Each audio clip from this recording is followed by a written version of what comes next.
In 2026, Notion has 45M plus users, Obsidian has crossed 8M, and Logseq has quietly grown to 2M. But user count doesn't tell you which one fits your brain. Obsidian stores everything as local markdown files you own forever.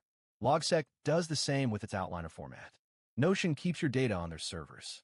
If data's sovereignty matters to you, this alone might be the deciding factor. Notion wins on databases and collaboration. Obsidian wins on graph view and plugin ecosystem with 800 plus community plugins. Logseq wins on daily journaling and block-level references. Each tool has a clear strength. Obsidian is instant. It's a local app reading flat files. Logseq is fast but can slow down with large graphs.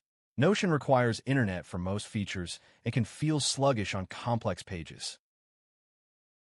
Use Notion if you need team collaboration and databases. Use Obsidian if you're a solo knowledge worker who values speed and ownership. Use Logseq if you think in outlines and love daily journals. I've linked free starter templates for all 3 apps in the description. Which one are you using? Drop it in the comments. I read every single one.